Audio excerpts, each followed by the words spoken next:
நாம் இருக்கிற இடத்திலே தலைகளை தாழ்த்தி நாம் ஜெபிப்போம்.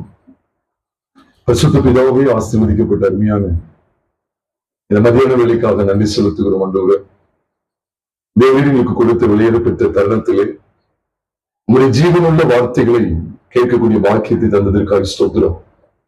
தேவனே, நீ பேசும், நாங்கள் கேட்கிறோம். இந்த வார்த்தைகளை கேட்க யாவருக்கும் பிரயோஜனம் உண்டாகும்படி செய்திகளுக்கு ஆசீர்வதித்து தாங்க. எங்க கர்த்தராகிய இயேசு கிறிஸ்துவின் நாமத்தில் ஜெபிக்கிறோம் நல்ல பிதாவே, ஆமென். ஆண்டவரும் ஒரு இரட்சகருமாய் இருக்கிற இயேசு கிறிஸ்துவின் வெளியேறப்பட்ட நாமத்தினால உங்களுக்கு கிருபையும் சமாதானமும் உண்டாவதாக. இந்த செய்தியை தாவீதுக்கு அருளிய நிச்சயமான கிருபைகள் என்கிற தலைப்பிலே நான் கர்த்தருடைய வார்த்தைகளோடு நான் பகிர்ந்து கொள்கிறேன். தாவீதுக்கு அருளின நிச்சயமான கிருபைகளை உங்களோடு கூட நான் பகிர்ந்து கொள்ளட்டும். இதற்கு ஆதாரமாக எடுத்து வாசிக்க கேட்கலாம். ஏசாயாவின் புஸ்தகம் 55வது அதிகாரம் 3வது வசனத்தை ஒரு வாசிக்க நாம் கேட்கலாம். ஏசாயா 55 3வது வசனம். உங்கள் செவியை சாய்த்து என்னிடத்தில் வாருங்கள், கேளுங்கள், அப்பொழுது உங்கள் ஆத்துமா பிழைக்கும். தாவீதுக்கு அருளின நிச்சயமான கிருபைகளை உங்களுக்கு நித்திய உடன்படிக்கையாக ஏற்படுத்துவேன். இங்கு ஆண்டவர் சொல்லுகிறார், தாவீதுக்கு அருளின நிச்சயமான கிருபைகளை உங்களுக்கு நித்திய உடன்படிக்கையாக ஏற்படுத்துவேன் என்று ஆண்டவர் சொல்லுகிறார். இப்ப இந்த நித்திய உடன்படிக்கை குறித்த சத்தியங்களை நாம் படிக்கிறோம்.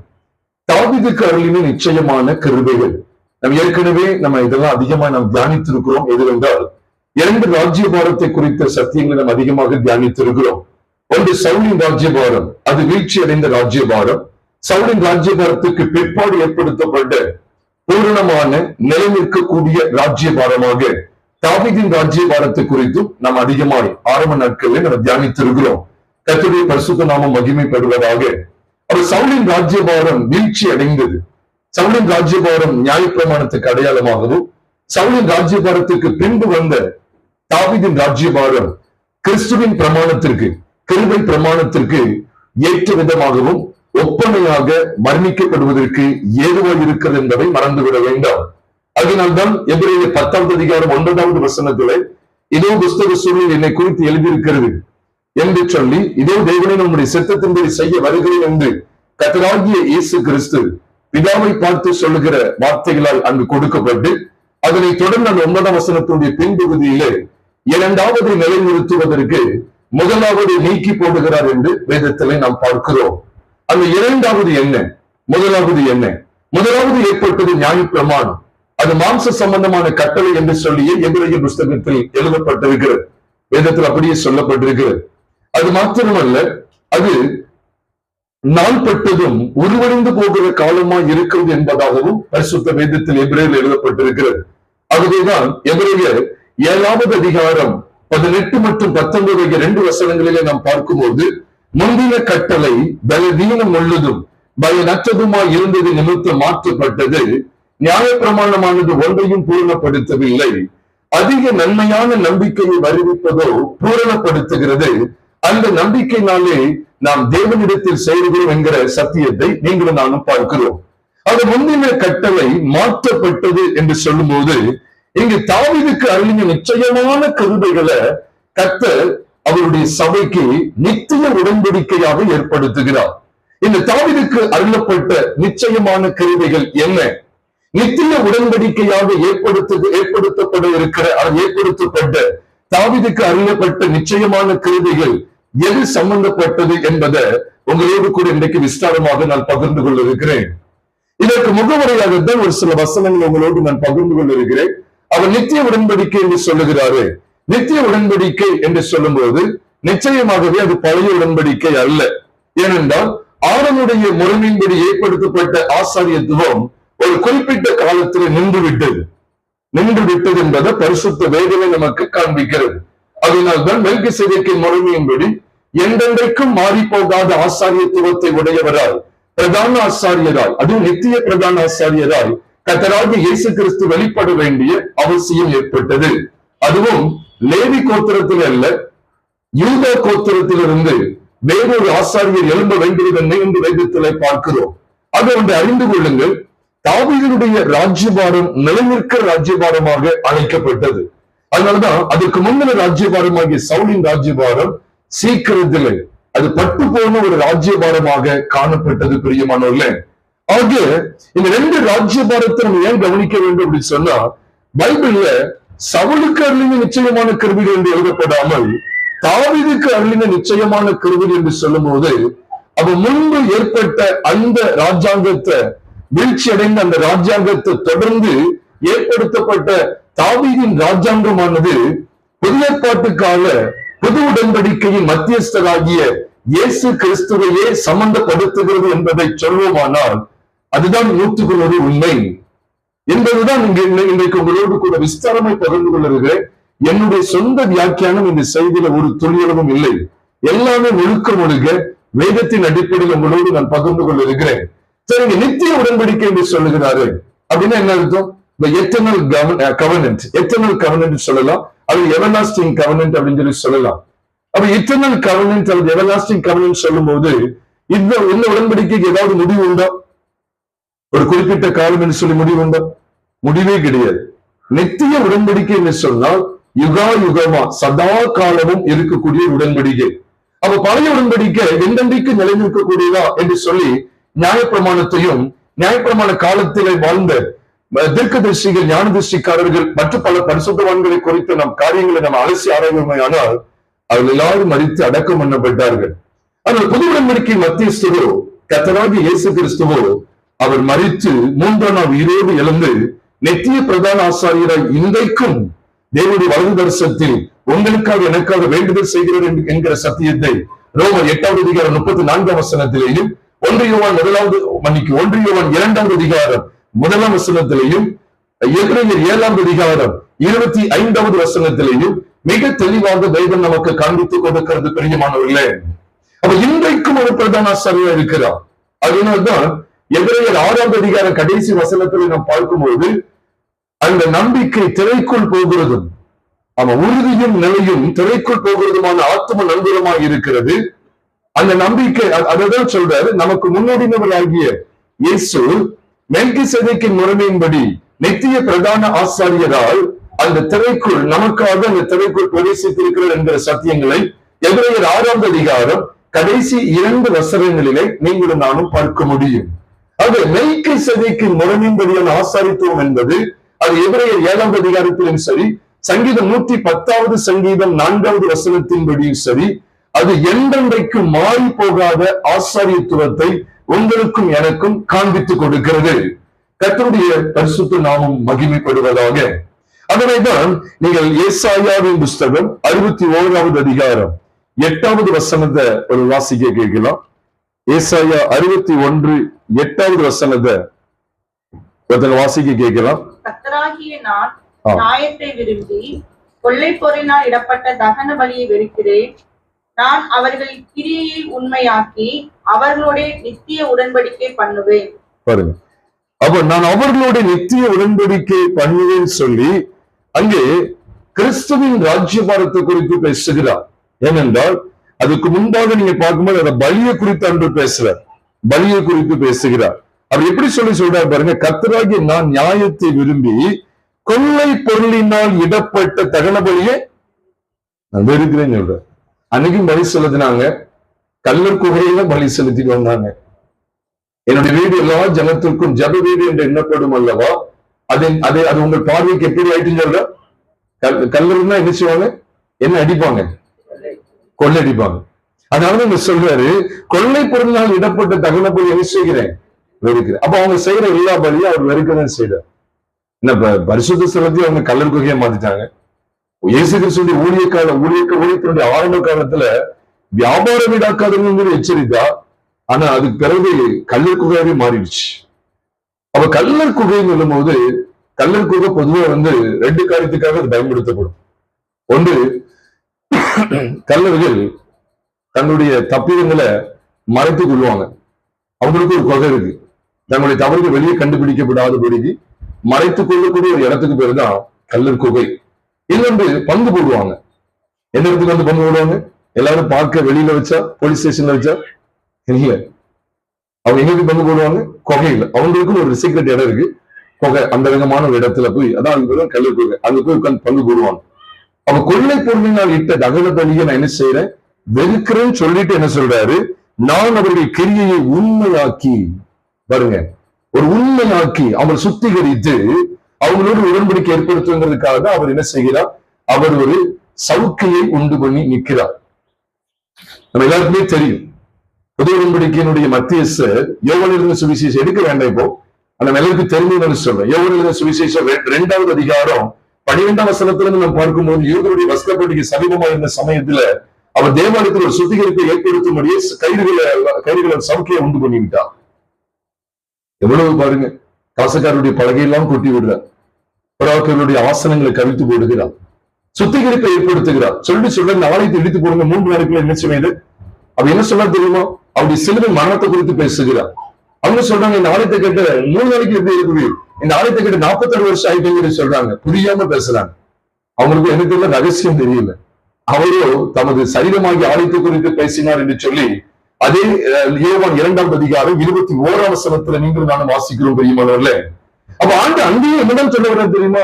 இந்த கொள்ளை பொருளினால நீங்க ஏமாற்றி வேலை பண்றீங்களே, இதை நான் அகற்றி என்னுடைய உண்மையை விளங்க பண்ணி உங்களோட நித்திய உடன்படிக்கை ஏற்படுத்த போகிறேன். அதற்குதான் இந்த சரீரம் உங்களுக்காக பலியிட போகிறது அப்படிங்கிறத புது உடன்படிக்கையின் மத்தியஸ்தரா அங்கு பேசினாரா இல்லையா? புது உடன்படிக்கைக்குரிய அவருடைய பலியை குறித்து அங்கு பிரகடனப்படுத்தினாரா இல்லையா? பிரகடனப்படுத்தினா. அவ எதை அகற்றுகிற பணியில் அவர் இருக்கிறாருன்னா அதைத்தான் இங்க படிக்க வேண்டியது இருக்கு. ஏசாயா 61ஆம் அதிகாரம் 8ஆம் வசனத்துல மிக தெளிவா சொல்றாரு, கொள்ளையர்மகன் இடப்பட்ட தகன பலியை வெறுக்கிறேன்னா இது எங்க இருந்த பலி? பழைய உடன்படிக்கை புதிய உடன்படிக்கை உள்ள பலியா? பழைய உடன்படிக்கை. ஏன்னா பழைய உடன்படிக்கை எங்கன்னு சொல்லிட்டு நித்திய உடன்படிக்கை கிடையாது. அப்ப நித்திய உடன்படிக்கை ஏற்படுத்தி என்ன அர்த்தம்? பழைய இதுல நீ என்ன செஞ்ச? உன் இருதயத்தை மாசுபடுத்தி விட்டா, உன் இருதயத்தை உலக காரியங்களால கரைபிடித்து விட்டு நீ எனக்கு பலி செலுத்துறதுனால அந்த பலியை நான் வெறுக்கிறேன், ஏசாவை வெறுக்கிறேன்னு சொல்ற மாதிரி வெறுக்கிறேன். நான் அவருடைய கிரியை உண்மையாக்கி என்ன செய்ய போறேன்? அவர்களோடு நித்திய உடன்படிக்கை ஏற்படுத்துவேன். எவ்வளவு மேன்மை பார்த்தீங்களா? அது எந்த விஷயத்துல சொல்ல தெரியுமா? பலியை பற்றுகிற விஷயம்தான். என்னைக்குமே நித்திய உடன்படிக்கை பலியை பற்றுகிற விஷயத்துலதான் இருக்கு. நீங்க அறிமுகமா கேட்கிறீங்கல்ல, இந்த முகவரியை கேட்டுக்கிட்டே வாங்க. அதுக்கப்புறம் உண்மையாவே நித்திய உடன்படிக்கை பலியை பற்றியதுதானா, அது தாவீதுக்காரர்களை நிச்சயமான கிருபை என்பது பலியை பற்றியதானா என்பதை உங்களோட தெளிவா உங்களோட பகிர்ந்து கொள்ள ஆண்டு எனக்கு உதவி செய்வார். அது இதே போலதான் எரேமியாவை சொல்லும் போதும், எரேமியா 32வது அதிகாரம் 40வது வசனத்தை வாசிக்கும் போதும் கூட அங்கேயும் பாருங்களேன், எரேமியா 32வது அதிகாரம் 40வது வசனத்தை நான் பார்க்கும்போது கூட அவர்களுக்கு நன்மை செய்யும், பாருங்க, நன்மை செய்யும்படி நான் அவர்களை விட்டு பின்வாங்குவதில்லை என்கிற நித்திய உடன்படிக்கை அவர்களோட பண்ணி அவர்கள் என்னை விட்டு அகன்று போகாதபடிக்கு எனக்கு பயப்படும் பயத்தை அவர்கள் இருதயத்துல வைப்பேன்னு சொல்லி ஆண்டவர் வாக்கு கொடுக்கிறார். அப்புறம் எதுக்காக இதை சொல்றது தெரியுமா? அதுக்கு முன்னாடி நீங்க வாசித்து பாத்தீங்கன்னா இந்த ஜனங்கள் அவ்வளவு மோசமா போயிட்டாங்க, ஆண்டவரை விட்டு தூரமா போயிட்டாங்க. அதனாலதான் இவர்களை தன் பக்கமா கொண்டு வருவதற்காக தான் 38ஆம் வசனத்திலிருந்து சொல்றார், அவர்கள் என் ஜனமா இருப்பார்கள், நான் அவர்கள். இந்த வெளிப்பாடு, இந்த வாக்குத்தத்தமானது பொது உடன்படிக்கை பற்றியது என்பது நீங்கள் நான் நன்கு அறிவோம். ஏனென்றால் 2 Corinthiயர் 6வது அதிகாரத்தை தான் சொல்வார், நான் அவர்கள் நடுவிலே உலாவி அவர்கள் தேவனாய் இருப்பேன், அவர்கள் என் ஜனமாய் இருப்பார்கள் சொல்லி 2 Corinthiயர் 6வது அதிகாரத்தை அவர் சொல்லுகிற முகாந்திரமும் சரி, எபிரேயர் 8வது அதிகாரத்துல 8ஆம் வசனத்தில் இருந்து 8, 9, 10, 11 ஆகிய வசனங்களிலே புது உடன்படிக்கையை ஏற்படுத்துகிற அமைப்பை குறித்து பேசுகிறாரு. அங்கேயும் சொல்லுகிறார், நான் அவருடைய அக்கிரமங்களை பாவங்களையும் மீறுதல்களையும் நினையாதிருப்பேன், பாவங்களை அக்கிரமங்களை இனி நினையாதிருப்பேன் சொன்னது மட்டும் இல்ல, அவர் தெளிவாய் சொல்லுகிறார், நான் அவர்கள் தேவனாய் இருப்பேன், அவர்கள் என் ஜனமாயிருப்பார் என்று சொல்லுகிறார். அப்ப புது உடன்படிக்கை பற்றுகிற விஷயத்துலதான் இந்த வெளிப்பாட்டை கொண்டு வருகிறதுனால இந்த எரேமியா 32, 38 40 வரைக்குள்ள சத்தியங்களும் எதை பற்றிய உடன்படிக்கையை நமக்கு காண்பித்துக் கொடுக்கிறது? சத்தமா சொல்லுங்க. புது உடன்படிக்கை பற்றிய விஷயங்களை நமக்கு காண்பித்துக் கொடுக்கிறது. கர்த்தருடைய பரிசுத்த நாமத்துக்கு மகிமையும் உண்டாவதாக. அதனால 39ஆம் வசனத்துல சொல்லிட்டார், என்ன சொல்றாரு? 38 இந்த வாக்குத்தத்தத்தை சொல்லிட்டு அவர்கள் தங்களுக்கும் தங்கள் பின்னடியாருக்கும் தங்கள் பிள்ளைகளுக்கும் நன்மை உண்டாகும்படி சகல நாட்களிலும், ஒரு நாள் எந்த மாதிரி இல்லை, சகல நாட்களிலும் எனக்கு பயப்படும்படிக்கு நான் அவர்களுக்கு எப்படி கொடுப்பேன்? ஒரே இருதயத்தையும் ஒரே இந்த ஒரே வழி யாருதான்? கர்த்தராகிய இயேசு கிறிஸ்து. பல வழிகளிலே அதான் ஏசாயா சொல்லும்போது சொல்லுவான், அவனவன் தன் தன் ஆடுகளை போல அவனவன் வழி தப்பி இருந்துச்சு, அவனவன் தன் தன் வழியை போகணும்னு சொல்லி சொல்றான். ஆடுகளை போல நாம் வழி தப்பி அவனவன் தன் தன் வழியை போகணும்னு சொல்றாரா இல்லையா? ஏசாயா 53வது அதிகாரத்தில் சொல்றான், அவனவன் தன் தன் வழியை போகணும்னு ஒன்று இருக்கு. அப்ப அவனவன் தன் தன் வழியை போனோம்னா ஆளுக்கு ஒரு வழி, ஆளுக்கு ஒவ்வொரு தனித்தனி வழி இருக்கு. இப்படிதான் நம்ம போய்கிட்டு இருந்தோம். இவங்க எல்லாரையும் இப்ப எந்த வழிக்கு கொண்டு வர போறாராம்? ஒரே வழியை கட்டளையிட போறாரு. இதுலதான் அடுத்து சொல்றாரு நித்திய உடன்படிக்கை ஏற்படுத்து. இப்ப யாரை பத்தி தான் ஆண்டவர் எரேமியாவுக்கு பேசிட்டு இருக்கிறார்? சத்தமா சொல்லுங்க, கர்த்தராகிய இயேசு கிறிஸ்து. இது எந்த காலம் தெரியுமா? பாபிலோனுக்கு ஜனம், ஒரு கூட்டம் ஜனம் சிறைபிடிக்கப்பட்டு போயிட்டு இன்னும் அடுத்தடுத்து போக போகுது. அந்த சமயத்துலதான் அந்த வெளிப்பாடை தருகிறார். இப்படி தன் தன் சுய வழியிலே சிறைப்பட்டு போகிற இந்த ஜனத்துக்கு தீர்வாக ஒரு காலத்துல நான் குமாரனை கொண்டு வருவேன், அவர் மூலமா நித்திய உடன்படிக்கை ஏற்படுத்துவேன் சொல்லி ஆண்டவர் இங்கே பிரகடனப்படுத்துகிற தீர்க்கதரிசனமாய் அறிவிக்கிற சங்கதிகளை நீங்கள் நான் வேதத்திலே பார்க்கிறோம் பிரியமானவர்களே. அதனைதான் இந்த காரியத்தை குறித்த சத்தியங்களை தாவீதுக்கும் ஆண்டு வெளிப்படுத்த சித்தம் கொண்டார். நீங்கள் நானும் 2 சாமுவேலின் புஸ்தகம் 7வது அதிகாரத்துக்கு வேதத்தை திரும்புவதையானால் 7வது அதிகாரத்துல ஆண்டவர் கொண்டு வர்றாரு பாருங்க. அதுல 16ஆம் வசனத்தை முதல்ல வாசிக்க கேட்கலாம். 7வது அதிகாரம் 16 வாசிங்க. 16, 15, 16 ரெண்டையும் வாசிங்க. நல்ல கவனிங்க. உனக்கு முன்பாக அப்படின்னா என்ன அர்த்தம்? தாவீதுக்கு முன்னால வச்சு தள்ளி விட்டாருங்கிற அந்த அர்த்தம் இல்ல. தாவீதுக்கு முன்னால வந்தவர் யாரு? சவுல். அப்ப நான் உனக்கு முன்பாக நான் தள்ளிவிட்ட சவுலிடத்திலிருந்து என் கிருபையை விலக்கினது போல பாத்தீங்களா? உன் சந்ததியை விட்டு விளக்க மாட்டேன்னு சொல்ற, உன் குமாரனை விட்டு நான் விளக்க மாட்டேன். சவுல தள்ளினே, எனக்கு முன்னாக இருந்த சவுலிடத்திலிருந்து என் கிருபையை விளக்கினது போல என்ன செய்ய மாட்டேன்?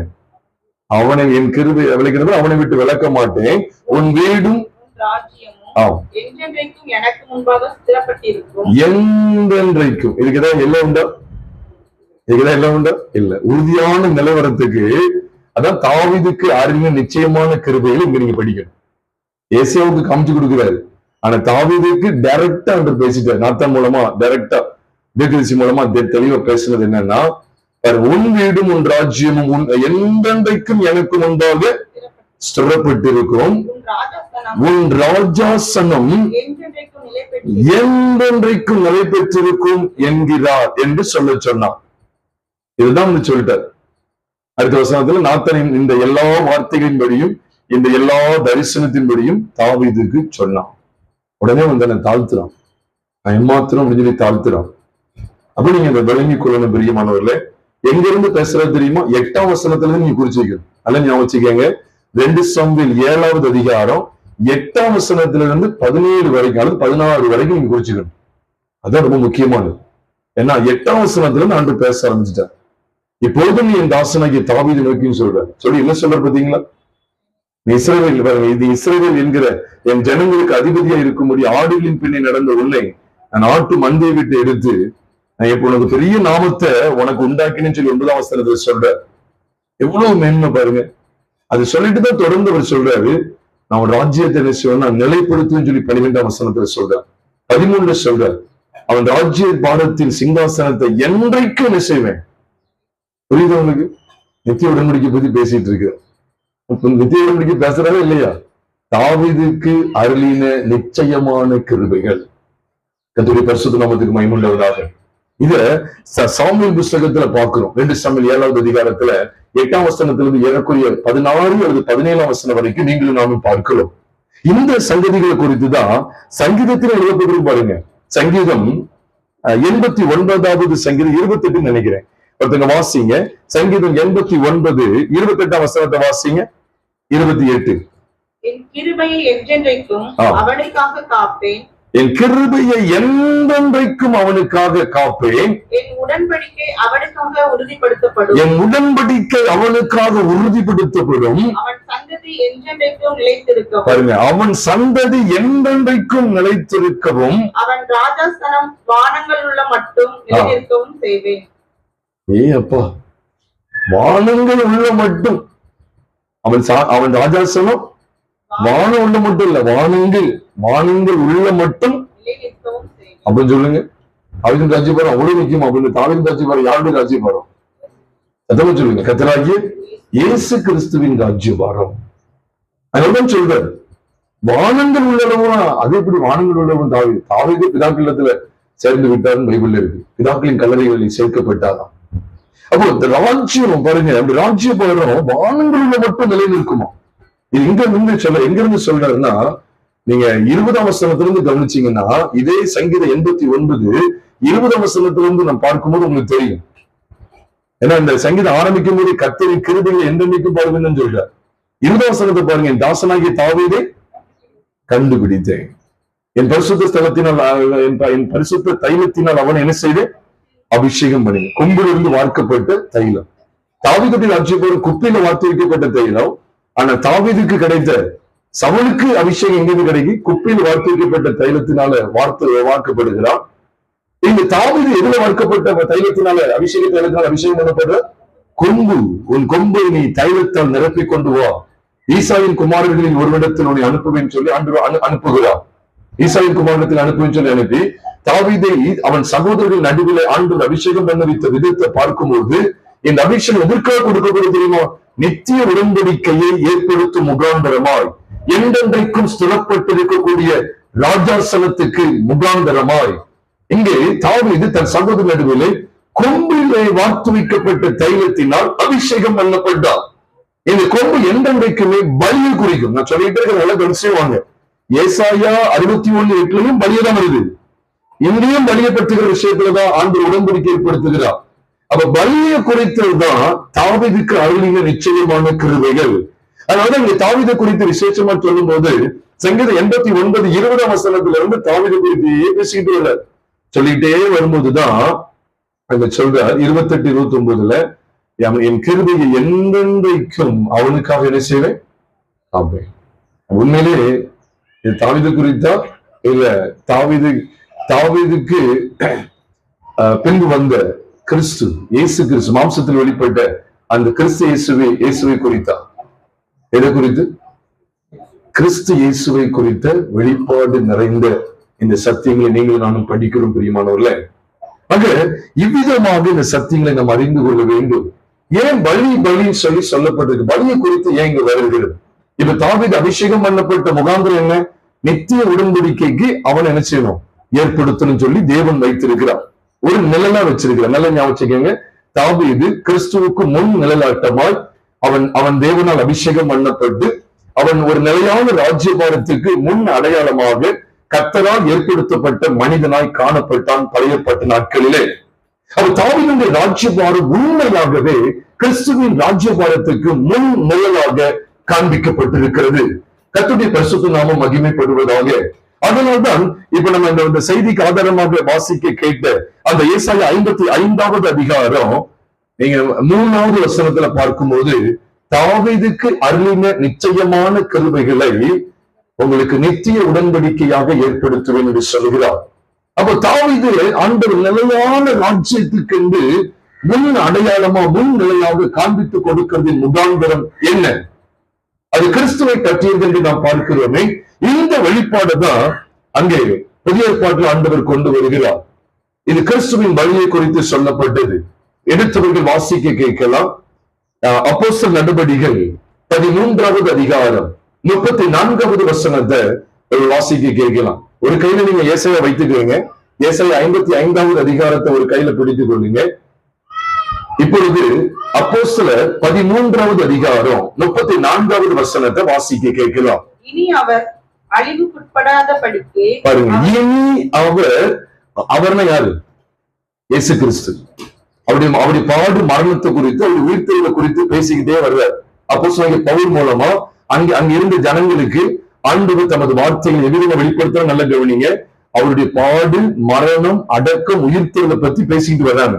அப்பதான் சொல்லப்பட்டிருக்கு, அவர் இனி அழிவுக்குட்படாதபடிக்கு அவரை மரித்தோரிலிருந்து எழுப்பினார் என்பதை குறித்து. நல்ல கவனிங்க, அவரை மரித்தோரிலிருந்து எழுப்பினார் என்பதை குறித்தும் சொல்லி 2 புள்ளி வச்சிருக்கு. அப்படிதான் வச்சிருக்கு. அவர் இன்னும் மரணத்துக்கு உட்படவில்லைங்கிறத காண்பிக்கும் முகாந்தரமா அவரை மரித்தோரிலிருந்து எழுப்பினார் என்பதை குறித்து தாவீதுக்கு அருளின நிச்சயமான கிருபைகளை உங்களுக்கு கட்டளையிடுவேன் என்று திருவுளம் பற்றினார். என்ன எழுத்தின்படி உனக்கு அந்த உயர்வு வரப்போகுது இந்த உயர்வு வரப்போகுதுன்னு சொன்னா ஏற்றுக்கொள்ளாதிருங்கள். தாவீதுக்கு அருளின நிச்சயமான கிருபைகளை எங்கெங்க என்னென்னமோலாம் பேசுறாங்களே, அது எதுனா எனக்கு அங்க உள்ள போக வேண்டாம். இந்த காணொலி பார்த்து கொண்டிருக்கிற தேவ ஜனங்களாக இருக்கட்டும், நம்முடைய இந்த நேர்காணலி கிறிஸ்துவின் சரீரமாகிய சபையில் இருக்கிற தேவ ஜனங்களாக இருக்கட்டும், தாவீதுக்கு அருளப்பட்ட நிச்சயமான கிருபைகளை தப்பாக விளங்கி கொள்ளாதிருங்கள். இந்த தாவீதுக்கு அருளின நிச்சயமான கிருபைகள் சொன்னோன்னு இன்னைக்கு எங்க போயிருந்தாங்க அப்படின்னா, பாருங்க, நானும் கூட இந்த எப்படி நான் கேட்ட ஞாபகம் இருக்குன்னு நினைக்கிறேன். தாவீதுக்கு நிச்சயமான கிருபைகள் சொல்லி இந்த உலகத்தில் அவனுக்கு கிடைத்த மேன்மையை பாருங்கள். சிங்காசனத்தை கொடுத்தார், அதை கொடுத்தார், இதை கொடுத்தார் என்று சொல்லி ஆடுகளை மேய்ச்சிட்டு இருக்கிறவனுக்கு கிடைத்த கிருபையை பார்த்தீங்களா? எவ்வளவு பெரிய சிங்காசனத்தை கொடுத்தார். அதே போல நீ பாட்டு வந்துட்டு ஆடுகளை மேய்த்தவன் அரசனாய் மாறினான்னு சொல்லி, எனது நாங்க அதை பாதர் பண்றது இல்லை, ஃபாதரை பாதர் பண்ணுகிறது இல்லை. ஆடுகளை மேய்த்தவன் அரசனாய் மாறினான்னு சொல்லி அப்புறம் ப்ரமோஷன் நிச்சயமா, ஆராதனை வீரனுக்கு ப்ரமோஷன் நிச்சயம் அப்படின்னு சொல்லி கொடுக்காங்க. அதுவும் இந்த வேதத்தின்படி சரிதானாங்கிறத விளங்கி கொள்ளுங்க பிரியமானவர்களே.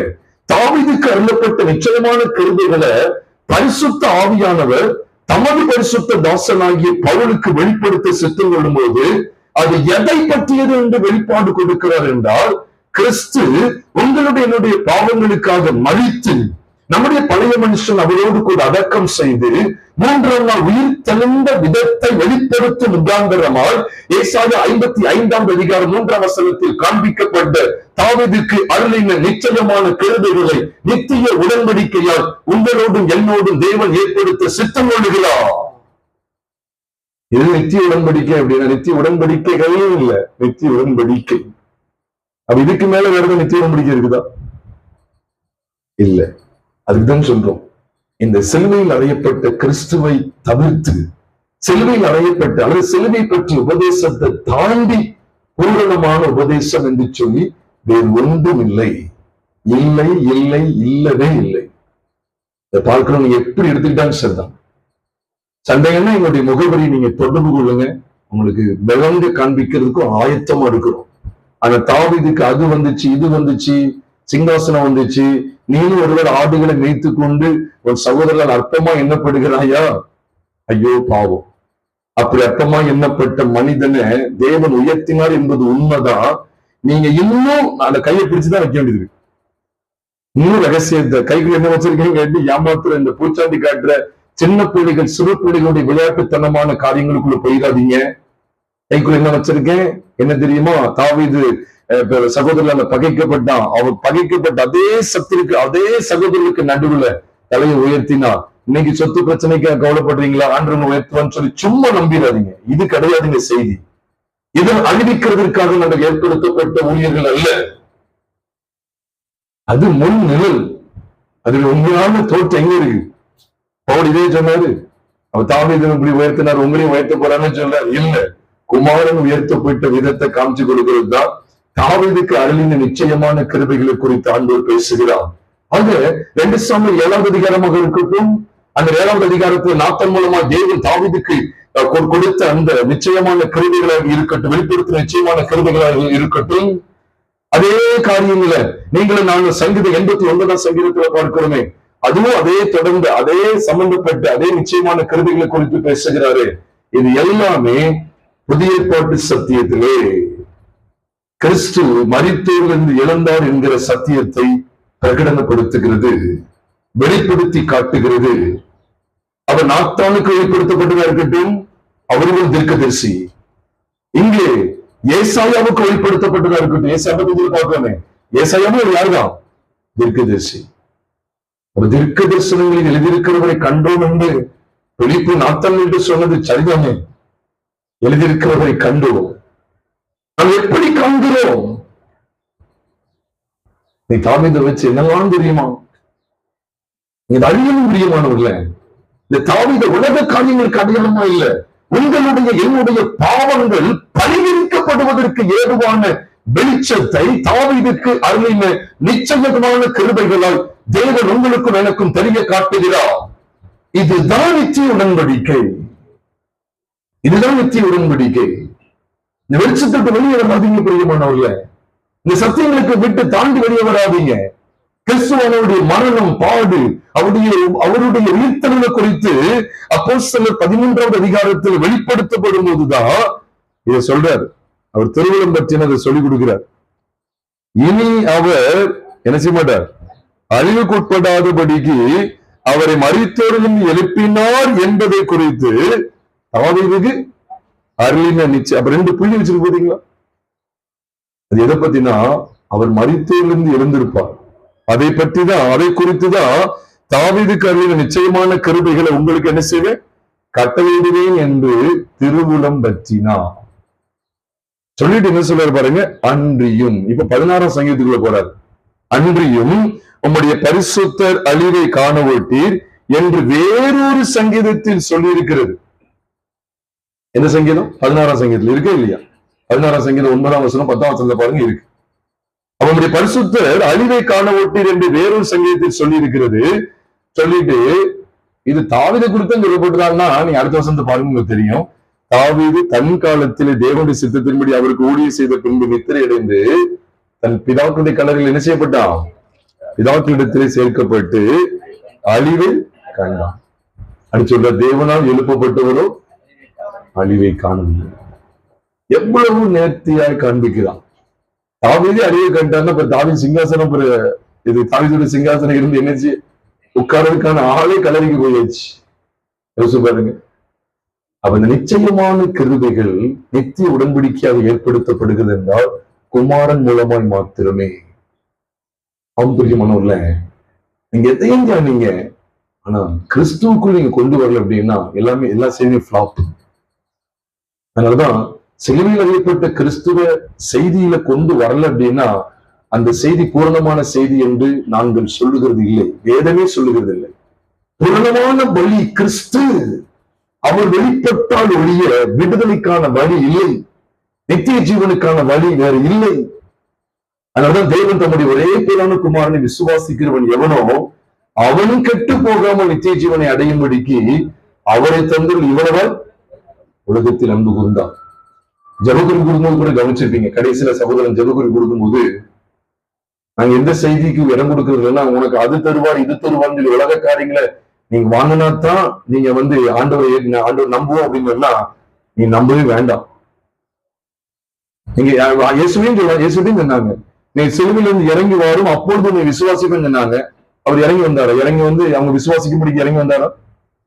அப்படின்னா என்ன அர்த்தம்? நீ விசுவாசிக்கவே வேண்டாம். நான் இறங்கி வந்தாதான் நீ விசுவாசிப்பேன், நான் இறங்கி வர மாட்டேன் அப்படி ஒண்ணும் விசுவாசிக்க வேண்டிய அவசியம் இல்லப்பா. சிலுவையில் அறையப்பட்ட கிறிஸ்துவை நீ நோக்கி பார்த்து பிழைக்கிறதா இருந்தா பிழைச்சிக்க. உன் பாவங்கள் அனைத்தும் சிலுவையில மாண்டு போகிறது.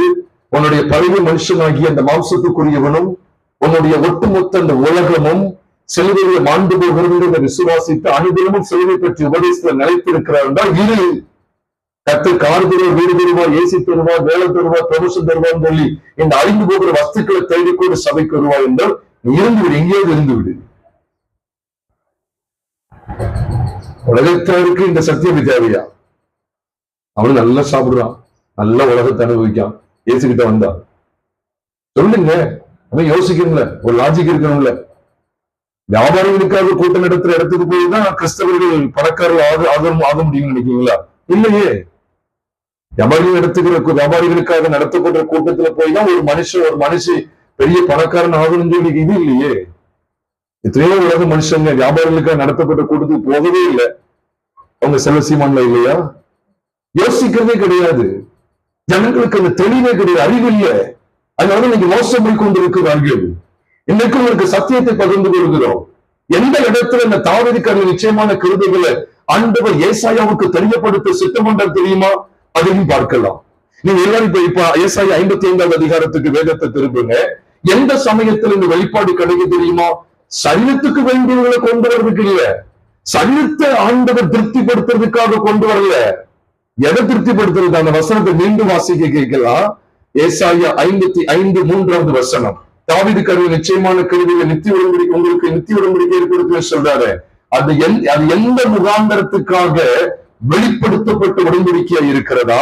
வாசிக்க கேட்கலாம். உங்கள் செவியை சாய்த்து என்னிடத்தில் வாருங்கள். உங்கள் செவியை சாய்த்து என்னிடத்தில் என்ன செய்யுங்க?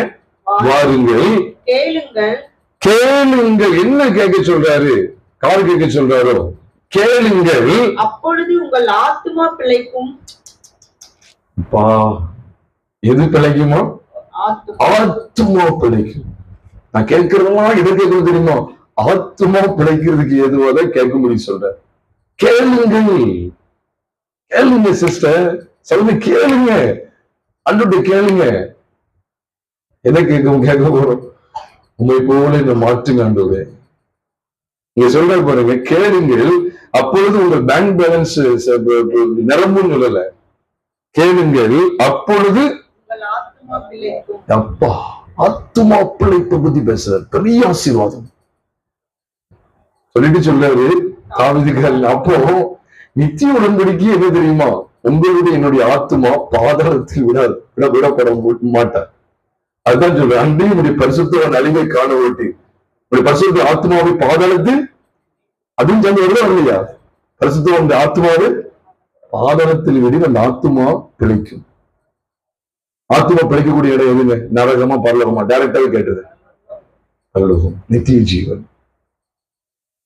கேளுங்க. அப்ப நம்ம கேட்கிற பாணி எல்லாம், நம்ம கேட்கிற காரியங்கள் எல்லாம் ஆத்மா பிழைக்க முடியுதா இருக்கணும். ஆமென் சொல்லுங்க சத்தமா. ஆமென். கர்த்தருக்கு மகிமை உண்டாவதாக. இந்த முகாந்தரத்துக்காக தான் தாவீதுக்கு அருளின் நிச்சயமான கிருபையை ஏசாவுக்கு தெரியப்படுத்த சித்தம் பண்றார். ஏன் 55 இருக்குன்னு கேட்டீங்கன்னா, 52, 53 இதெல்லாம் உங்களுக்கு தெரியும். கிறிஸ்துவின் சிலுவை பாடுகள். இந்த பலி சம்பந்தப்பட்ட விஷயத்துலதான், அவர் மரித்துருந்து உயிர்த்தெழுவாருங்கிற அந்த விஷயத்துலதான் 52, 53, 54 அதோட ஆசீர்வாதம் வெளிப்படுது. நம்ம படிச்சோமே 54:1 எதைதான் சொல்லுது? பிள்ளை பெறாத மலடின்னு சொல்றாரு. இப்ப நீங்க பார்க்காம சொல்லுங்க. இப்ப நம்ம குழு கொடுத்தே சொல்றேன். கலாத்தியர் 4 24 வசனத்தை பார்க்காம சொல்லுங்க. இங்க வாழ்க்கைப்பட்ட ஸ்திரீ, வாழ்க்கைப்படாத ஸ்திரீன்னு சொல்லி 2 ஸ்திரீ சொல்றாரு. இது 54:1 வாழ்க்கைப்பட்டவள் யாரு? ஆகார். வாழ்க்கைப்படாதவள் போல இருந்தவள் யாரு? சாரம். இந்த 2 பேரையும் காமிச்சு கொடுத்து, மாம்சத்தின்படியான பிறப்பு, ஆவியின்படியான பிறப்பு, சத்தியத்தையும் அறிவீர்கள், சத்தியம் விடுதலையாகும். ஆனா இன்னும் யாராவது தாவீதுக்கு நிச்சயமான கிருபைன்னு சொல்லி எதையோ காமிச்சு கொடுத்தாங்கன்னா, ஆராதனை வீரனுக்கு ப்ரமோஷன் நிச்சயம் சொல்லி தயவு செய்து எடறிடாதீங்க. ஆடுகளை மேய்த்தவன் அரசனை மாறினா அப்படின்னு சொல்லி நீங்க இந்த கண்ணோட்டத்தோட பார்த்தீங்கன்னா, இந்த கண்ணோட்டத்துக்காக தாவீதை பத்தி யாருமே அறிவிக்கல. கிறிஸ்துவின் மரணம், அடக்கம், உயிர்த்தெழுதல், இதை பற்றுகிற விசேஷங்களுக்காக தான் இந்த பரிசுத்தவான்லயே அவங்க கையாடி இருக்காங்க. எல்லாம் தொடவே மாட்டாங்க, பொய்யிருவாங்க. வேற எதையும் தொட மாட்டோம். உமக்கு நாத்தான் கொடுத்த அந்த வார்த்தை நிமித்தம் தான் தாவீதை குறித்து எடுக்காங்க, இல்லைன்னா கிடையாது. ஏன் இந்த சொல்லிட்டு அடுத்த வசனத்துல என்ன பார்த்தோமே, அப்போஸ்தலர் 13வது அதிகாரம், அதையும் கவனிச்சுக்கோங்க.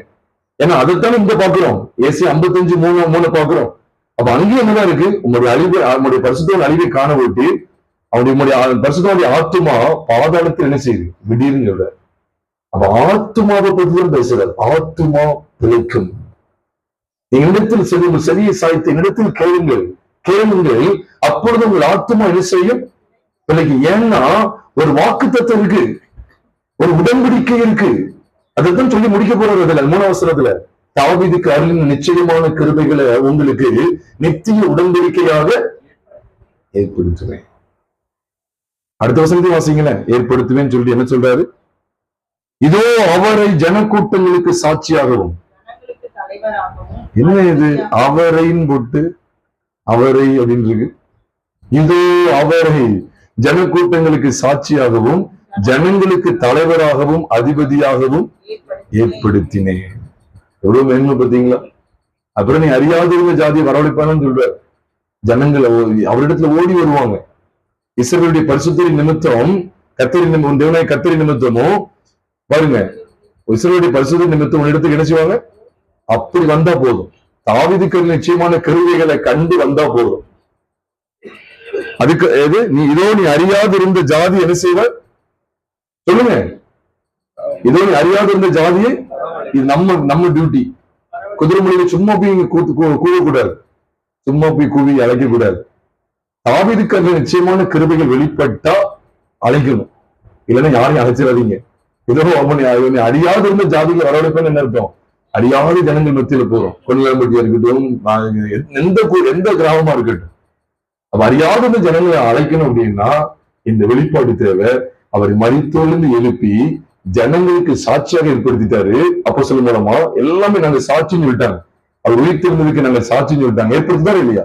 ஏற்படுத்திட்டாரு. ஜனங்களுக்கு அதிபதியாக ஏற்படுத்திட்டார். யாரை பத்தி பேசுறாரு? குமாரனாகிய இயேசு கிறிஸ்து இயேசுவை குறித்து அங்க பேசுகிறார். அவர் ஜனங்களுக்கு அதிபதியா மாறினார். நீங்க வேதத்துல வாசிச்சு பாருங்க. வெளிப்படுத்தல் 1வது அதிகாரம் 5ஆம் வசனத்திலே போட்டிருக்கு. வெளிப்படுத்தல் 1வது அதிகாரம் 5ஆம் வசனத்துல வாசிக்கும் போது ஒருத்தர் வாசிக்க கேட்கலாமே. வெளிப்படுத்தல் 1வது அதிகாரம் 5ஆம் வசனத்தை வாசிங்க. உண்மையுள்ள சாட்சியும், சரிங்களா? சாட்சிங்க வந்துட்டு அதிபதியாவும் ஆயிட்டார். உண்மையுள்ள சாட்சியும், மரித்தோரிலிருந்து முதற் பிறந்தவரும், மரித்தோரிலிருந்து முதல் பிறந்தவரும், பூமியின் இது மரித்தோரிலிருந்து முதல் பிறந்தவர் தான் எது? யாருக்கு அருளின நிச்சயமான கிருபைகள்? தாவீதுக்கு அருளின நிச்சயமான கிருபை. அதை தொடர்ந்து அந்த வெளிப்பாடு வருது. அவரை சாட்சியாக ஏற்படுத்துறார். உண்மையுள்ள சாட்சியும், மரித்தோரிலிருந்து முதல் பிறந்தவரும், பூமியின் ராஜாக்களுக்கு அதிபதியும் ஆகிய இயேசு கிறிஸ்துவினாலும் உங்களுக்கு கிருபையும் சமாதானமும் உண்டாவதாக. பூமியின் ராஜாக்களுக்கே அதிபதி யாருதான்? அங்க இருக்கிறத சொல்லுங்க. பூமியின் ராஜாக்களுக்கு அதிபதியுமாகிய இயேசு கிறிஸ்து. இயேசு கிறிஸ்து மரித்தோரிலிருந்து எழுந்தா. இதான் ஒரு உண்மையான சாட்சின்னு சொல்லி இந்த சாட்சி பகர்றாங்க. அதை தொடர்ந்து என்ன சொல்லப்படுது பாத்தீங்களா? பூமியின் ராஜாக்களுக்கு அதிபதியுமாகிய இயேசு கிறிஸ்து. அவர் ஜனங்களுக்கு அதிபதியை ஆகிட்டாரா இல்லையா? ஆகிட்டார். அதனாலதான் அவர் மரணத்தில் இருந்து அவர் உயிரோடு கூட எழுப்பப்பட்டார். மரித்தோரிலிருந்து எழுப்பப்பட்டதுனால, உயிர் தெழுந்ததுனால இப்படிப்பட்ட பலமாக நிரூபிக்கப்பட்ட சாட்சியா இருக்கிற பெரியமானோர்ல. சரி, நம்ம கடைசியா நம்ம பார்க்கிற காரியம் எங்க இருக்குன்னா, இந்த ஏசாயா 55 தான் வர வேண்டியது இருக்கு. ஏன்னா ஏசாயா 55 அதைத்தான் பாக்குறோம். அப்போஸ்தலர் 13 அதைத்தான் பாக்குறோம். ஆத்துமா பிழைக்கிற சத்தியங்கள் தான் தாவீதுக்கு அருளப்பட்ட நிச்சயமான கிருபைகள் உங்களுக்கும் எனக்கும் வெளிப்படுத்தி காட்டுகிறது.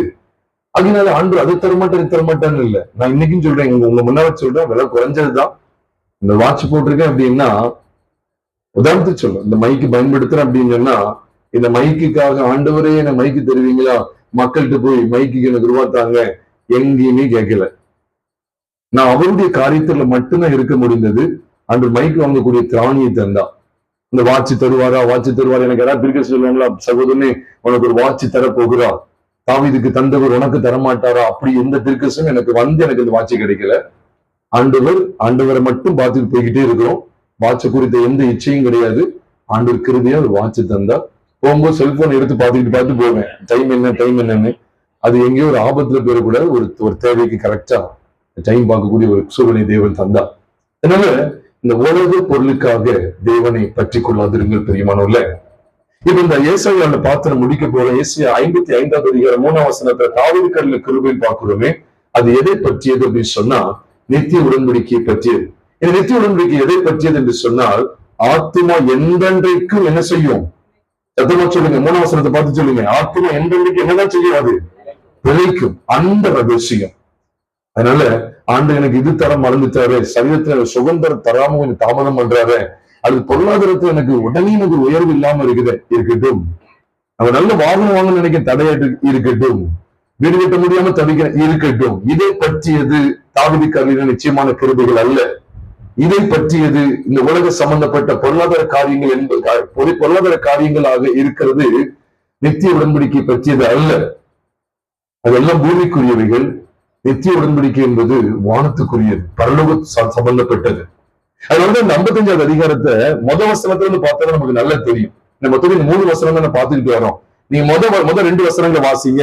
உண்மையாகவே எதற்காக தேவன் தாவீதுக்கு அருளின நிச்சயமான கிருபைகளை ஏசாயா தீர்க்கதரிசிக்கு தெரியப்படுத்த சித்தம் கொண்டால் எங்கள் வெளிச்சத்தை, எங்கள் உண்மையான காரணத்தை நம்ம அறிந்து கொள்ள முடியும். அதுல கிறிஸ்துவின் மரணத்தையும் அப்படி உயிர்த்தெழுதி காண்பித்துக் கொடுக்கிற முகாந்திரத்தை அறிந்து கொள்ள முடியும்.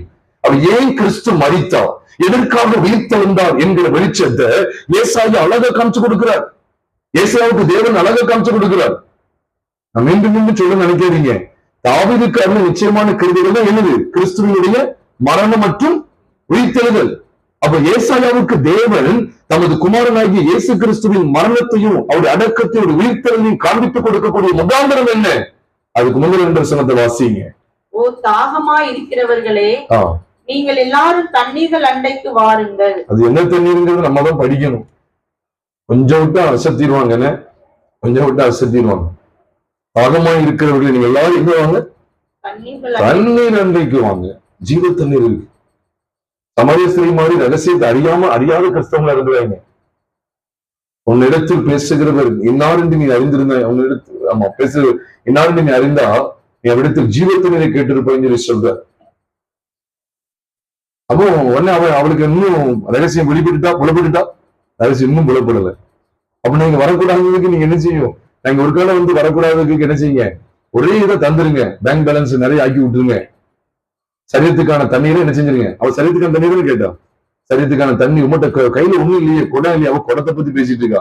குடம் எனக்கு தண்ணி, எனக்கு இந்த சரீரத்துக்கு வேண்டிய தண்ணீர் 24 நேரம் கிடைக்கிறதுக்கு ஏதாவது வழி கிடைக்கா? 24 நேரம் இந்த சரீரத்துக்கு நல்ல சுகம், நல்ல சரீர சுகத்துக்கு ஏதாவது செய்தி இருக்குதா? நல்ல எனக்கு ஆண்டு சரீரத்துக்கு வேண்டியவர்களை தர்றதுக்கு ஏதாவது தருவாருன்னு கேட்டா, அவர் அதை குறித்து இல்ல. எதை குறித்து பேசுற, ஜீவ தண்ணீர். சரீரத்துக்கானதை பத்தி பேசுறாவா?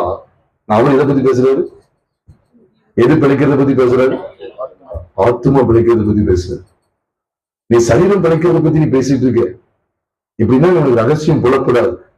இன்னும் சொல்லிட்டே வேண்டிதான், நாங்கெல்லாம் அந்த மலையில ஆராதிச்சோம், நாங்க இங்க யாக்கோபின் கிணறு. நீ சரித்திரத்தை பேசுற ஆட்கள்லாம் நிறைய இருக்கிறாங்க. ஹிஸ்டரி உண்மையிலே ஒரு மிஸ்ட்ரி தான். ஹிஸ்டரி நாங்க படிச்சிருக்கோம், பைபிள் காலேஜ்ல யார் சொல்லி கொடுத்தாங்க, என்ன சொல்லி கொடுத்தாங்க? அன்று சொல்ற ஜீவத்தறிவை பத்தி பேசுற பாருங்க. ஓ தாகமா இருக்கிறவர்களே என்ன செய்யுங்க, தண்ணீர் அண்டைக்கு வாருங்கள். பணம் இல்லாதவர்களே நீங்கள் வந்து வாங்கி சாப்பிடுங்கள். பணம் இல்லாதவங்க பரவாயில்லையா பாருங்க, நீ வந்து வாங்கி சாப்பிடுங்கள். உண்மைதானா? சமீபத்துல நான் கேட்டேன், இந்த ஹோட்டல்ல சாப்பிட்டீங்கன்னா வெளியில பணம் ரூபா கொடுக்க கூடாதுன்னு சொல்றாங்க. பணம் இல்லாதவங்க வரலாமா? ஒரு வீட்டுல சொல்லி வருத்தப்பட்டு சொன்னாங்க, காணிக்கு கொண்டு வரல சபைக்கு வராது அப்படின்னு சொல்லி எப்படியும் தப்பா பேசுறாங்க. பணம் இல்லாதவர்களே நீங்க வந்து என்ன செய்யுங்க, ஆதரவு கொடுப்பாங்களா? ஆமா ஆதரவு உண்டு. காணிக்கு பெட்டியும் கிடையாது, காணிக்கு பாடலும் இல்லை, இலவசமா நீங்க என்ன செய்யலாம், வந்து புசிக்கலாம், எந்தெண்டைக்கும் புசிக்கலாம், எப்படி ஆகாரத்தை புசிக்கலாம். அதான் இங்க சொல்லி கொடுக்க இதெல்லாம் பார்க்க மாட்டாங்க போலங்க. இது பெரிய வியாக்கியானம். ஒரு கடையில சாப்பிட்டு இன்னொரு கடையிலயே பணம் கொடுக்கறது. எந்த கடையில சாப்பிட்டு அதுக்கு தான் பணம் கொடுக்கணும். அப்படின்னா என்ன அர்த்தம், நீ வரும்போதே பணத்தோட வா.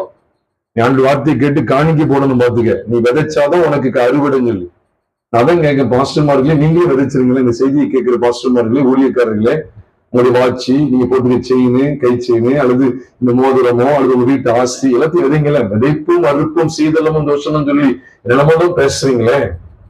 விதைப்பு அறுப்புங்கிறது விசுவாசிகளுக்கு மட்டுமா? ஊழியக்காரர்களும் சேர்த்தானே. நீங்க விதைச்சீங்க உங்களுக்கு அறுவடை, நான் விதைச்சா எனக்கு அறுவடை.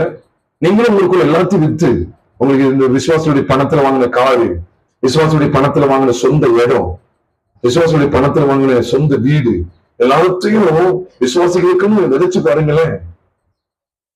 உங்களுக்கு பெரிய அறுவடை இருக்காதா? செய்யுங்க பாஸ்டரை, செய்யுங்க பாஸ்டர் மாதிரி செய்யுங்கன்னு சொல்றேன். விதைப்பும் அறுப்பும் விசுவாசிகளுக்கு மட்டும்தானா, ஊழியர்களுக்கு உண்டு இல்ல. நீங்க விதைச்சு பாருங்க, உங்களை எப்படி கொண்டு வரான்னு பாருங்க. பாருங்க, பணம் இல்லாதவர்களே ஆண்டவரே சொல்லிட்டாரு, வந்துருங்க. என்ன பணம் இருந்தா தான் நீங்க சில இடத்துக்கும் போக முடியும். பணம் நீங்க வந்துடலாம்னு சொல்றாரு. அப்ப ஆண்டவர்கிட்ட வரணும்னா என்ன தேவையில்லை. ரொம்ப சூப்பரா இருக்குல்ல. என்ன இந்த வெளிச்சத்துக்கு வந்துருங்க. கிறிஸ்துவின் மரணத்தின் சாயல், உயிர்த்தெழுதலின் சாயல். பணம் இல்லாதவர்களை நீங்க வந்து என்ன செய்யுங்க, வாங்கி சாப்பிடுங்க. வாங்கி சாப்பிடுங்கன்னு சொல்றாரு. ரூபா கிடையாது, இலவசம். We are giving everything freely. இலவசம் சொல்லிட்டு சொல்றாரு பாருங்க. நீங்கள் வந்து பணமும் இன்றி விலையும் இன்றி திராட்சை ரசமும் பாலும் கொள்ளுங்கள். அப்பா, திராட்சை ரசம் பாலும் கொள்ளுங்கன்றாரு. உடனே எழுத்தும்படி திராட்சை ரசம் பால் எடுக்காதீங்க. உண்மையான இந்த ரகசியம் எங்க இருக்குன்னா, இந்த திராட்சை ரசம் பால் அப்படிங்கிறது இது முழுக்க முழுக்க எதுக்கு அடையாளம் அப்படின்னா, பால் அப்படிங்கிறது வந்து திருவசனமாகிய களங்கம் இல்லாத ஞான பால், வசனத்துக்கு அன்பிக்கு. திராட்சை ரசம் இருதயத்தை பூரிப்பாகும். திராட்சை ரசம் உண்மையிலே அவருடைய விளையாடப்பட்ட அந்த சத்தியங்களுக்கு அடையாளம். அதாவது அவருடைய விளையாடப்பட்ட ரத்தம் உங்களுக்காக எனக்காக சிந்தப்பட்டது. அப்ப புது உடன்படிக்கையினுடைய அந்த விளையாடப்பட்ட ஆசீர்வாதங்களை பெற்றுக்கொள்ளலாம். ஆண்டவரே சொன்னார், இது என் ரத்தத்தினால் ஆகிய புது உடன்படிக்கை இருக்குதுன்னு சொல்லி சொன்னார். அப்ப இந்த திராட்சை ரசம் அவருடைய ரத்தத்துக்கு அடையாளமா, இந்த பால் அப்படி வசனத்துக்கு அடையாளமா இருக்கிறதுனால இந்த வசனத்தையும் அந்த ரத்தத்தையும் கொண்டுதான் அவனை ஜெயித்தார்கள் அப்படின்னு சொல்லி எழுதப்பட்டது. அவர்கள் தங்கள் சாட்சியின் வசனத்தினாலும், சொல்லுங்க, ஆட்டுக்குட்டியின் ரத்தத்தினாலும் அவனை ஜெயித்தார்கள். அப்போ ஜெயம் கொள்ளுகிற சபையினுடைய மேன்மை காண்பிக்கப்படுகிறது. நீங்க இங்க வந்தீங்கன்னா சாத்தானை ஜெயிக்கக்கூடிய சத்தியங்கள் காண்பிக்கப்படும். ஏதோ வெளியில கேட்கும்போது என்ன நினைப்பாங்கன்னா, இது ஒண்ணுதான் பல அப்படிலாம் நீங்க நினைச்சா நினைச்சுக்கங்க. காணொலி பாக்குறீங்க, நீங்க நாங்க அப்படி சொல்லல. இந்த சத்தியத்துக்கு எல்லாரும் வரணுங்கிற ஆழ்ந்த விருப்பம் அதற்கு ஸ்தோத்திரம் உண்டாவதாக. திராட்சை ரசம் கர்த்தராகிய இயேசு கிறிஸ்துவின் ரத்தத்தினால் ஆகிய புது உடன்படிக்கை. அந்த ரத்தம், அந்த திராட்சை ரசம் பால், அது வசனம். அது ரெண்டையும் தான் கொண்டு வருவார். வசனமும் இந்த ரத்தமும் இந்த ரெண்டையும் கொண்டுதான் ஜெயித்தாவே ஜெயிக்கலையா வெளிப்படுத்தல் எழுதப்பட்டிருக்கு. ஆட்டுக்குட்டியானுடைய ரத்தத்தினாலும் சாட்சியின் வசனத்தினாலும் அவனை ஜெயித்தார்கள். அப்போ நம்ம ஜெயம் கொள்ளக்கூடிய உபதேசம், நாம் சாத்தானை ஜெயிக்க வேண்டிய, நமக்கு ஜெயிக்கிறதுக்கு நமக்கு அவசியமாய் தேவைப்படக்கூடிய சத்தியங்களை தேவன் இலவசமாய் நமக்கு தருகிறார். ஒருத்தர் கேட்டார், இப்படிலாம் கேட்டு போறாங்க பாருங்க. ஒரு வீட்டுல ஒரு கட்டு இருக்குன்னு வச்சுக்கோங்களேன், இதெல்லாம் தெரியட்டும், மக்களுக்கு தெரியட்டும், உணர்வுடையவாங்க இல்ல. அது பெரிய கட்டுன்னு வச்சுக்கோங்களேன், 18,000 ஆகும். உண்மையிலே நடக்கு. இங்க புதியமுத்தூர் இந்த பக்கமும் கேள்விப்பட்டிருக்கேன், ஒட்டப்பாறை புதியமுத்தூர் கேள்விப்பட்டிருக்கேன், கோயம்புத்தூர்லயும் கேள்விப்பட்டிருக்கேன். கொஞ்சம் சின்ன கேட்டுன்னா அதுக்கு ஒரு 8,000 ஆகும். 8,000 கொடுத்தா நான் எடுப்பேன். எப்படி முடிக்கிறாங்க, இதுக்கு 8,000 ஆகும், 8,000 தரணும், பிரச்சனை கொடுத்தீங்கன்னா நான் நினைச்சுவேன், இது நான் கட்டில எடுத்து விடுறேன் அப்படின்னு சொல்றேன். இவங்க தேவனுக்கு உதவி செய்யறாங்களா? இல்ல, சாதாரண உதவி செய்யறாங்க. இங்க பணமும் இன்றி விலையும் இன்றி திராட்சை ரசமும் பாலும் கொள்ளுங்கள். ரெடியா இருக்கு இந்த புது உடன்படிக்கையின் சத்தியங்கள். இந்த பால்ங்கிறது, இந்த ஞானப்பால், களங்கமில்லாத ஞானப்பால்ங்கிற இந்த தெய்வ வசனம், இத தெளிவா பெற்றுக்கலாம் பிரியமானால். அது மாத்திரம் இல்ல, அப்படி என்ன சொல்றாரு பாருங்க, நீங்கள் அப்பம் இல்லாததற்காக பணத்தையும் ஏன் போட்டு எங்கெங்கயோ கொடுத்துக்கிட்டு இருக்கீங்க. அப்பம் இல்லாததற்காக, அப்பமே இல்லை, வார்த்தையே இல்லை, வானத்திலிருந்து வந்த ஜீவப்பம் நானே சொன்னா, அப்ப அந்த அப்பத்தை காமிச்சு கொடுக்கிறது தான் அப்பம். மோசே அவர்களுக்கு வானத்தில் அப்பத்தை கொடுக்கணும்னு சொல்லிட்டே இருக்காங்க. யோவான் 6ஆம் அதிகாரத்துல மோசே அவர்களுக்கு வானத்தில் அப்பத்தை கொடுக்கலையாம். நானே ஜீவனை கொடுக்கிற அப்பம் நானே சொல்லி, நான் ஜீவப்பம் நானே சொல்லிட்டேன். அப்ப இந்த அப்பத்தை காமிச்சு கொடுக்கணும், இந்த அப்பத்தை ஜனங்களுக்கு கொடுக்கணும். அப்போ அதான் சொல்லிட்டாரு, நீங்கள் அப்பம் இல்லாததுக்காக இயேசு கிறிஸ்துவே செய்தது இல்ல, இதுக்காக நீங்க என்ன செஞ்சுட்டு இருக்கீங்க? பணத்தை கொடுத்துக்கிட்டு இருக்கீங்களே. 10ல 1 கூடு, 10ல 5 கூடு, பாக்கெட் உள்ளதை போடு, இல்ல உன் பேலன்ஸ் பேங்க்ல எடுத்து போடு, இல்ல ஒண்ணுமே இல்ல, ஒன்னே நீனே காணிக்கப்பட்டு விழுந்தது. தெரியுமானவர்கள, அப்பம் இல்லாததற்காக வானத்திலிருந்து வந்த அந்த அப்பம் செய்தில வெளிப்படல, ஆனா அள்ளி கொஞ்சம் கொடுத்துட்டு இருக்கான் மனுஷன். இதெல்லாம் விருதா, பைபிள் சொல்லுது விருதா, நீ விருதாவாக பணத்தை செலவழிக்கிற. நானா சொல்றேன், பைபிள்ல சொல்றாரு, அதுக்குதான் வெளிப்படுத்துறாரு. தாவீது கர்ல நிச்சயமான கிருபையிட்ட வா அப்படின்னு சொல்றாரு. எவ்வளவு மேன்மை தெரியுமா? இதுதான் அந்த அப்பம், வானத்திலிருந்து இறங்கி வந்த அப்பமே இல்லையா.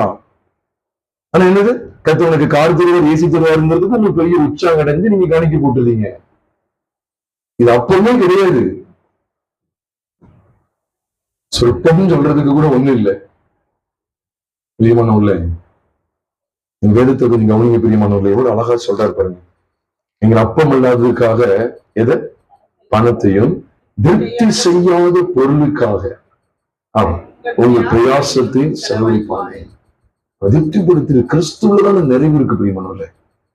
நம்ம அவருக்குள்ளே தாகம் தீர்க்கப்பட்டோம் இருக்க இல்லையா? திருப்தி எங்க இருக்கு? நான் தாகமா இருக்கு, கொஞ்சம் தண்ணி குடிக்க, இன்னும் தாகம் அடங்கல, அப்ப நான் தாகம் தீர்க்கப்பட்டேன்னா இல்ல. நல்லா குடிச்சு இருக்கும்போது எனக்கு திருப்தி அடைகிற போதுதான் தாகம் தீர்க்கப்பட்டுன்னு இருக்கும். ஒரே சரீரத்துக்குள்ளாக தாகம் தீர்க்கப்பட்டோம்னு சொல்லி எழுதி இருக்கிறதே 1 Corinthians 12:13 இருக்கு. நாம் யூதராயினும் கிரேக்கராயினும் அடிமைகளாயினும் சுயாதீரனாயினும் எல்லாரும் ஒரே ஆவியினாலே ஒரே சரீரத்துக்குள்ளாக ஞானஸ்நானம் பண்ணப்பட்டு எல்லாரும் ஒரே ஆவிக்குள்ளாக என்ன செய்யப்பட்டோம்? தாகம் தீர்க்கப்பட்டோம் என்று நம்ம இங்க கவனிக்கிறோம். ஒரே ஆவியினாலே தாகம் தீர்க்கப்பட்டோம். ஒரே ஆவியினாலே ஒரே சரீரத்துக்குள்ளாக ஒரே ஆவி ஒரே சரீரம் என்று சொல்லி எழுதப்பட்டிருக்கிறது. ஆக இது கர்த்தராகிய இயேசு கிறிஸ்துவின் சுவிசேஷ பெட்டியது. அப்ப நாமும் கூட திருப்தி செய்யாத பொருளுக்காக நம்முடைய பிரயாசத்தை செலவழிப்பானேன் அப்படின்னு சொல்லி கொண்டு வர்றார். ஏசாயா 55வது அதிகாரத்துல இதை சொல்லிட்டுதான் சொல்றாரு, நீங்கள் எனக்கு கவனமாய் செவி கொடுத்து நலமானது சாப்பிடுங்க. கவனமா செவி கொடுங்க. அந்த கவனமா செவி கொடுக்கிறது எதுதான்? தாவீது கருளின நிச்சயமான கருவிகள், கிறிஸ்துவின் மரணம் மற்றும் உயிர்த்தெழுதல். அதுதான் சொல்லிட்டு என்ன சொல்றாரு பாருங்க, என்ன செய்யும்? செவி கொடுத்து நலமானதை சாப்பிடுங்கள், அப்பொழுது உங்கள் ஆத்துமா என்ன செய்யும்? கொழுப்பான பதார்த்தத்தினால் மகிழ்ச்சியாகும். கொழுப்பானது சாப்பிடும்போது எவ்வளவு சந்தோஷமா இருக்குதோ ஆத்துமாவா. அப்போ 2ஆம் வசனத்திலேயும் ஆத்துமாதான், 3ஆம் வசனத்திலேயும் ஆத்துமாதான். எவ்வளவு அழகா இருக்கு பாத்தீங்களா? ஆத்துமா திருப்தி ஆகிறது குறித்து பாருங்க, ஆத்துமா மகிழ்ச்சி ஆகிறது குறித்து, ஆத்துமா பிழைக்கிறது குறித்து இங்க ஆண்டவர் பேசுகிறார். எவ்வளவு அருமையா எழுதப்பட்டிருக்கு பாருங்க. அப்போ நம்முடைய ஆத்துமாவை குறித்து கரிசனை, ஆத்துமாவை குறித்து கரிசனை. அதுக்காக ஆண்டவர் சரீர பிரகாரமான காரியத்தை விட்டு வருங்கிற அர்த்தத்தை சொல்லல. கட்டாயமா சரீர பிரகாரமான காரியங்கள் அவர் செய்ய போதுமானவர். நீங்க ஆண்டவர் நமக்கு சரீரத்தில் சுகந்ததுனால இங்க வந்திருக்கிறோம். ஜாதி படிக்கிறதுன்னு வீட்டுல தான் வந்திருப்போம். இங்க வர முடியுமா? இவனை ஆராதிக்க முடியுமா? இந்த இடத்துல வந்து கூடவே முடியாது. ஒரு வாகனத்தை தந்ததுனாலதான் நம்ம இங்க வர முடியுது. இல்லைன்னா வர்றதுக்கு வாய்ப்பு இல்லைன்னு வீட்டுல உட்காந்துருக்கோமே. தேவன் சரீர பிரகாரமான காரியம் நமக்கு செய்திருக்கிறார், நம்ம இல்லைன்னு மறுக்கல. ஆனா இதையே என்ன செய்யாதீங்க, மென்ன பாராட்டாதீங்க. ஏன்னா தாவீது கையில நிச்சயமான கிருபையில எதை பற்றிய சத்தியம் தான் அழுத்த திருத்தமா காண்பிக்கப்பட்டிருக்குன்னா, ஆத்துமா மகிழ்ச்சியாகும், ஆத்துமா பிழைக்கும். ஆத்துமாவை மகிழ்ச்சி படுத்துகிறான். இன்னைக்கு உலகம் எதை தேட தெரியுமா? உலக பிரகாரமான காரியங்களை தேடுகிற போலி கிறிஸ்தவர்கள், பெயர் கிறிஸ்தவர்கள், உலக பிரகாரமான காரியங்களை செய்திகள்ல விரும்புகிறவர்கள் எதுல மகிழ்ச்சி உண்டாக நினைக்கிறாங்க தெரியுமா? சரீரத்துல, பொருளாதாரத்துல. அன்று என்னை பார்த்து சொல்ல மாட்டேன், ஒளிக்கிறமும் சொல்ல மாட்டாரா? அவன் 10 பவுன் நகை 100 பவுன் நகையா மாறும் அப்படின்னு சொல்லி சொல்லிட மாட்டாரா? இந்த சரீர பிரகாரமான காரியங்களுக்கு தான் நீங்க அலைந்து ஓடுறாங்க. ஆனா இங்க நல்லா கவனிச்சு பாருங்க, தாவீதுக்கு அருகில் நிச்சயமான கிருபைகள் என்பது கர்த்தராகிய இயேசு கிறிஸ்துவின் மரணம் மற்றும் உயிர்த்தெழுதல் குறிகி. அது தொடர்ந்து எப்படி சொல்லப்பட்டிருக்கீங்களா? அவரைதான் அதிகாரியா அதிபதியை ஏற்படுத்துகிறார். அந்த வாழ்க்கையை சற்று நாம் ஆராய்ந்து பார்த்து, இந்த தாவீதுக்கு அருகில் நிச்சயமான கிருபைகள்ல நானும் நீங்களும் பங்கெடுவதற்கு ஆயத்தமுள்ளவர்களா இருக்கிறோமா? ஆராய்ந்து பாருங்க. ஏதோ ஆடுகளை மேய்த்த அரசனான அந்த கண்ணோட்டத்தில் அல்ல.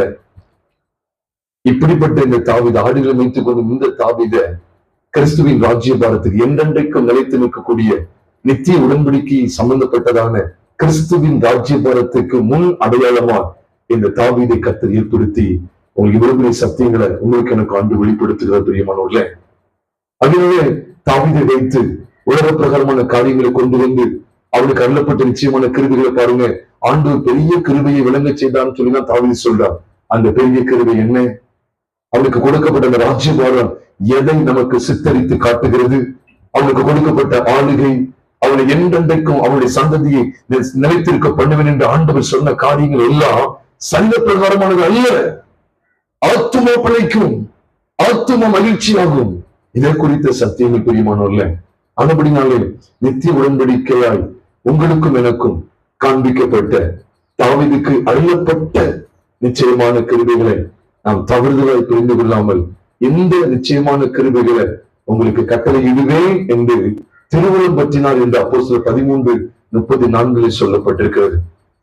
ஆகையினால் பிரியமானவர்களே, இந்த தாவீதை எதற்கு திருஷ்டாந்தமாய் தேவன் காண்பித்து கொடுத்தாரோ அதே காரியத்தை நாம் முன் கொண்டு வந்து முன்பாக கொண்டு வந்து, ஆண்டவரே நீர் என்னுடைய ஒட்டுமொத்த பாவங்களை சிலுவையிலே சுமந்து தீர்த்தி என்னை பாழ்படுத்த நினைக்கிற மாம்சத்துக்குரிய பழைய மனுஷனாகிய ஆதாமை நீர் சிலுவையிலே மாண்டு போக பண்ணினீரே, என்னுடைய பழைய மனுஷன் அவரோடு கூட சிலுவையில் அறையப்பட்டிருக்கிறானே, இந்த வெளிப்பாட தாவீதுக்கு நிச்சயமான கருவிகளை நீர் கொண்டு வந்ததுடைய முகாந்திரம் என்ன? என்னை நித்திய காலமாக உம்மோடு கூட வாழ வைக்கும்படிக்கு, என்னுடைய ஆத்மா நித்திய காலமாக உம்மோடு கூட மகிழ்ச்சியால் பிழைத்திருக்கும்படிக்கு நீ இப்படிப்பட்ட தாவீதை எனக்கு திருஷ்டாந்தமாய் காண்பித்துக் கொடுக்கிறீரே.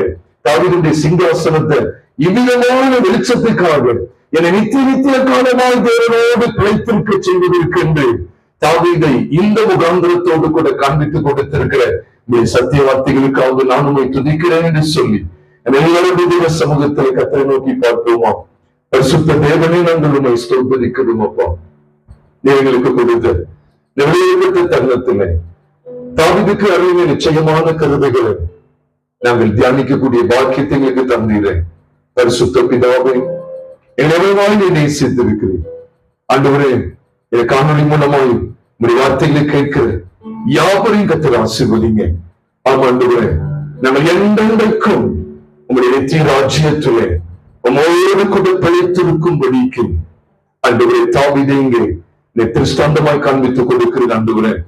மற்ற காரியங்களே அல்ல, இந்த உலகத்தின் நன்மைகள் அனுபவிப்பதற்காக தாவீதையும் அவருடைய சிங்காசனத்தையும் எங்களுக்கு சாட்சியாய் காண்பித்துக் கொடுக்காமல் உம்மோடு கூட நித்திய உடன்படிக்கையில, இந்த புது உடன்படிக்கையாகி நித்திய உடன்படிக்கையில இந்த பூமியிலே வாழ்ந்து எந்தெந்தைக்கு இந்த பூமியுடைய வாழ்க்கை பூமிக்குரிய வாழ்க்கையை கடந்து எந்தெந்தைக்கும் சதா காலமும் நித்திய உடன்படிக்கையாகிய உம்முடைய நித்திய ராஜ்யத்திலே சதா காலமும் என்னுடைய ஆத்மா பிழைத்திருக்கும்படிக்கு தாவீதை நீ முன்னிலையால் எவ்வளவு வாய்களுக்கு காண்பித்துக் கொடுக்கிறேன்.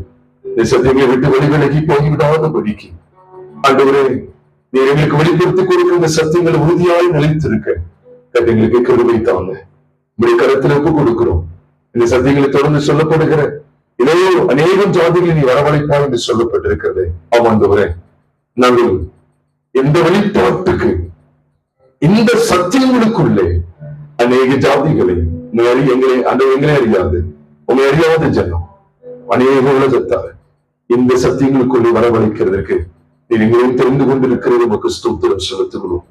தொடர்ந்து ஒவ்வொருவரையும் இந்த சத்தியங்களிலே நகர்த்தி ஆசீர்வதிங்க. எங்க கர்த்தராகிய இயேசு கிறிஸ்துவின் விலையேறப்பட்ட நாமத்தில் ஜெபிக்கிறோம் நல்ல பிதாவே, ஆமென்.